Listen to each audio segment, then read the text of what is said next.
Assalamualaikum warahmatullahi wabarakatuh. Salam jumpa di mata kuliah penelitian tindakan kelas. Pada pertemuan kali ini, saya akan menjelaskan sekilas tugas penyusunan draft penelitian tindakan kelas yang akan Anda kerjakan. Di GC, di Google Classroom, saya sudah upload beberapa file yang akan membantu Anda dalam menyusun draft ini. Tapi sebelum saya membahas satu persatu, kita coba lihat dulu informasi yang sudah saya sampaikan melalui flyer ini. Jadi intinya di sini Anda tidak membuat proposal ya. Jadi Anda tidak perlu khawatir karena yang akan Anda buat itu adalah draft-nya ya. Sehingga kalau yang namanya draft merujuk pada draft skripsi ya, penyusunan tas atau tugas akhir skripsi yang pernah Anda dapatkan beberapa waktu yang lalu pada saat pelatihan, maka, jumlah halamannya tidak lebih dari 10 ya. Jadi paling banyak nanti silahkan Anda sesuaikan dengan, eee, pemikiran atau ide-ide Anda masing-masing. Tetapi yang pasti tidak lebih dari 10 ya, karena ini namanya draft. Nah, misalnya di sini untuk judul ini bisa langsung Anda tuliskan ya, kemudian untuk latar belakang Anda sampaikan saja pokok-pokok yang menjadi, latar belakang masalah atau garis besar isi latar belakang masalah. Nah, di sini ada beberapa hal yang perlu dimunculkan nanti di draft itu ya, ada yang nomor satu fakta penyebab ya, yang kedua tentang argumentasinya, yang ketiga tentang alasan-alasan logis, dan yang keempat tentang dampak negatif apabila tindakan itu tidak dilakukan. Selanjutnya untuk rumusan masalah, ini juga silakan nanti dibuat dalam bentuk pertanyaan. Beberapa contoh rumusan masalah nanti akan saya informasikan pada file yang lain. Berikutnya untuk tujuan penelitian dan manfaat penelitian nanti silahkan disesuaikan dengan rumusan masalah yang Anda ajukan. Berikutnya untuk kajian teori.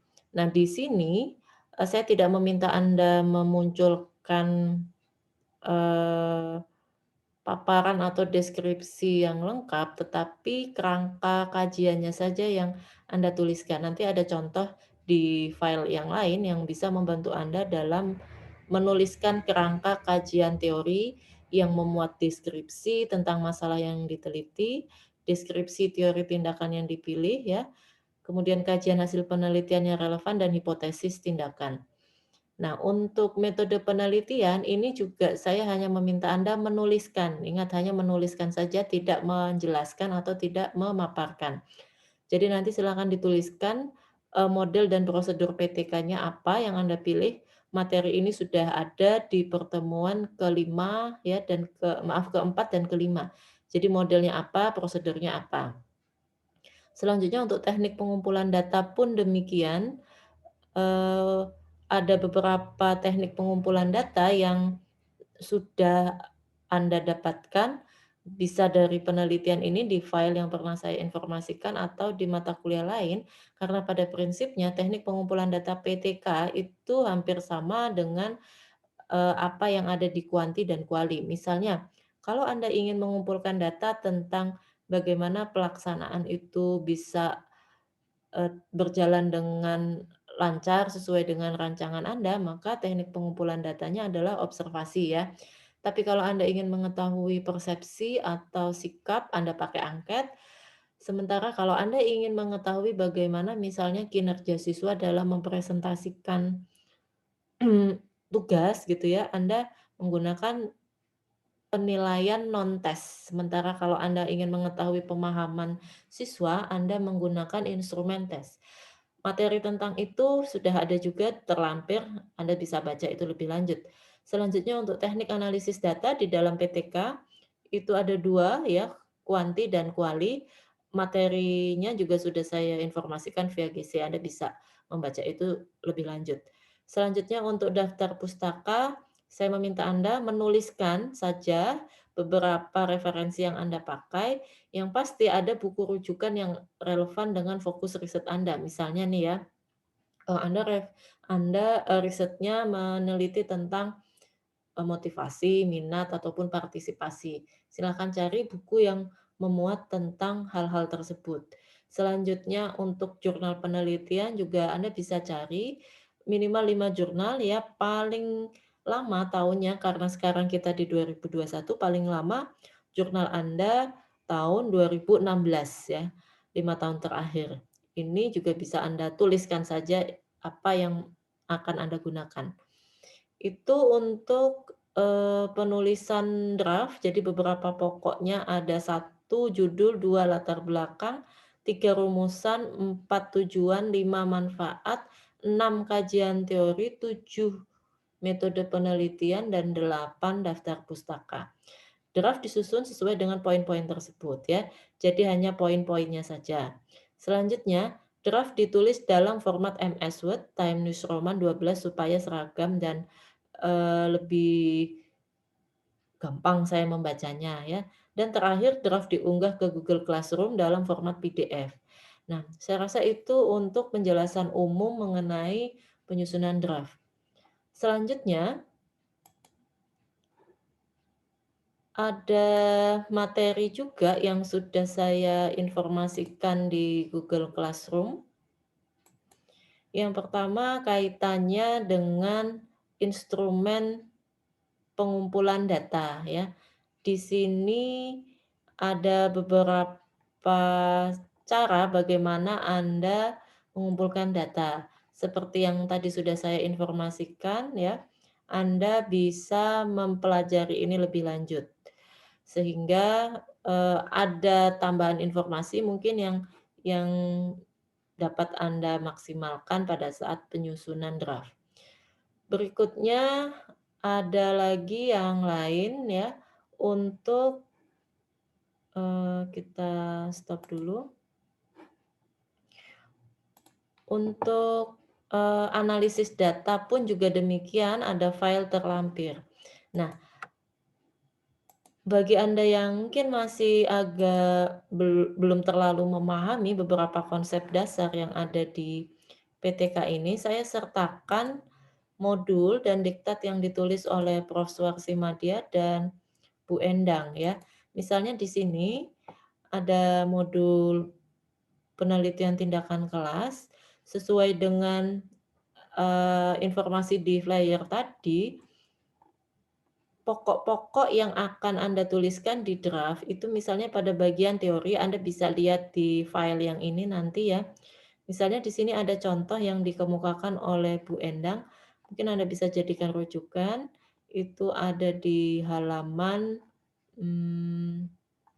ini ya, ada di halaman ke-15, 15, 16, ya, 17. Nah, jadi misalnya di sini. Nah, ini tadi kaitannya dengan kajian teori. Jadi saya tidak meminta Anda memaparkan atau mendeskripsikan, tapi buat pokok-pokoknya saja. Misalnya di sini Anda ingin meneliti PTK-nya berkaitan dengan hasil belajar. Maka Anda harus memiliki beberapa kajian tentang apa itu hasil belajar, ya bisa dari pengertian, indikator, karakteristik, dan metodenya. Kemudian berkaitan dengan tindakan yang akan Anda ambil, misalnya Anda mengambilnya kaitannya dengan model atau strategi. Anda bisa ambil cooperative learning, Anda bisa ambil PJBL, PBL, dan seterusnya. Ya, itu kan secara konsep sudah pernah Anda lakukan di mata kuliah strategi, jadi Anda tinggal menuliskan saja poin-poinnya di sini ya. Kemudian untuk hasil penelitian yang relevan, nah di sini kalau di contoh yang di file Bu Endang Mulyatiningsih ini hanya dituliskan judulnya saja ya, tentang peningkatan kualitas hasil belajar. Nah, untuk tugas Anda saya minta Anda menuliskan lengkap. Penulisnya siapa, tahun berapa, judulnya apa, itu bentuknya laporan penelitian atau bentuknya artikel yang sudah dijurnalkan. Sehingga lengkap itu informasinya. Selain itu juga buku yang akan Anda gunakan bukunya apa. Kalau di sini kan, itu belum muncul gitu ya, sehingga saya minta ditambahkan itu. Selanjutnya untuk bagian yang lain, Anda bisa membaca di file ini misalnya contoh hipotesis tindakan yang harus Anda rumuskan nantinya. Kemudian mengenai, desain atau model dan prosedur PTK. Meskipun di file yang pernah saya informasikan, Anda juga bisa jadikan itu sebagai rujukan. Nah, diktat ini bisa menjadi tambahan informasi untuk Anda saat Anda nanti menyusun draft ya. Itu untuk, modul dan diktat. Selebihnya nanti Anda bisa lihat itu secara mandiri. Selain itu, untuk membantu Anda juga dalam menyusun instrumen ya, bukan menyusun karena Anda tidak menyusun, Anda hanya menuliskan saja kira-kira mau pakai instrumen apa ya. Nah, di GC saya juga sudah memberikan contoh beberapa instrumen penelitian yang pernah saya gunakan ketika melakukan penelitian tindakan kelas. Jadi instrumen ini adalah instrumen yang saya gunakan. Kalau ingin Anda modifikasi besok pada saat Anda melakukan riset silahkan ya. Karena sekarang kan tugasnya Anda tidak membuat ini, Anda hanya menuliskan kira-kira instrumennya apa. Misalnya lembar observasikah, angketkah, ya, soalkah, atau misalnya lembar lembar penilaian kinerja atau yang lain ya. Jadi ini ada beberapa contoh instrumen yang saya gunakan. Kalau besok ingin dipakai untuk real real penelitian real, Anda bisa modifikasi itu sesuai dengan kebutuhan peserta didik Anda dan kebutuhan riset Anda. Ini beberapa contoh, nanti silahkan Anda pelajari secara mandiri. Berikutnya bagian terakhir, saya memberikan contoh ya, bagaimana riset-riset PTK itu dilakukan menggunakan pendekatan kualitatif dan kuantitatif.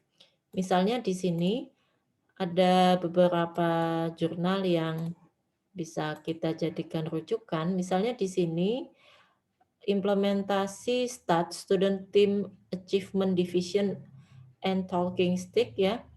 Ini menggunakan kuantitatif analisis datanya. Sementara di file yang lain, analisis datanya menggunakan kualitatif. Jadi nanti Anda hanya menuliskan, misalnya Anda menggunakan lembar observasi, ya lembar observasi itu nanti kan bentuk analisis datanya adalah kuali, karena Anda mendeskripsikan hasil yang ada di lembar observasi itu. Sebaliknya, kalau Anda menggunakan tes ya, tes dalam bentuk soal-soal pilihan gandakah atau IC-kah, maka teknik analisis data Anda adalah kuanti. Anda menjelaskan seberapa jauh atau seberapa besar peningkatan atau trennya. Jadi yang digunakan adalah statistik deskriptif ya, bukan statistik inferensial. Karena di PTK ini kalaupun kita menggunakan data-data kuantitatif sifatnya hanya sebagai acuan kita untuk menentukan keberhasilan tindakan kita di siklus 1, 2, dan seterusnya. Jadi tidak ada yang ditujukan untuk menguji hipotesis. Sehingga analisis kuantitatif yang digunakan adalah statistik deskriptif. Dia memaparkan atau menjelaskan kecenderungan, mode, persentase, ya, atau trennya seperti apa. Hanya sebatas itu saja. Jadi tidak sampai melakukan uji hipotesis. Penjelasan tentang itu ada di PowerPoint yang saya sudah informasikan pada bagian analisis data. Ya, Anda bisa baca itu secara mandiri. Oke, saya rasa itu penjelasan singkat mengenai penyusunan penyusunan draft PTK ya, yang bisa Anda kerjakan secara mandiri dan nanti akan Anda upload sehingga sebelum Anda presentasikan pada pertemuan ke-9 sampai dengan 16, saya akan membaca draft-draft Anda dulu, ya, sehingga besok pada saat Anda presentasi kita bisa melakukan diskusi secara individual satu-satu sesuai dengan jadwal yang akan saya informasikan, pada pertemuan berikutnya. Saya rasa itu jika ada hal-hal yang masih perlu ditanyakan, Anda bisa tanyakan melalui, forum ya yang ada di Google Classroom. Demikian, selamat bekerja. Wassalamualaikum warahmatullahi wabarakatuh.